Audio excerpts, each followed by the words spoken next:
TGBN TV, Trinity Gospel Broadcasting Network. Goeiedag aan al ons pragtige mensies, prys die Here. Dis pastoor Terry van Rensburg van FJHL Ministries Care Center.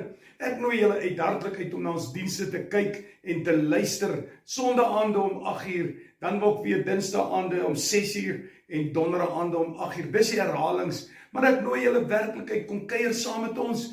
Kom ontvang die woord van Koning Jesus direk uit sy troonkamer uit. Maar mag julle geseënd wees. Onthou, Sondaande 8uur, Dinsdaande 6uur en Donderdaande 8uur weer is die herhalings. Maar mag julle geseënd wees in die naam van Koning Jesus.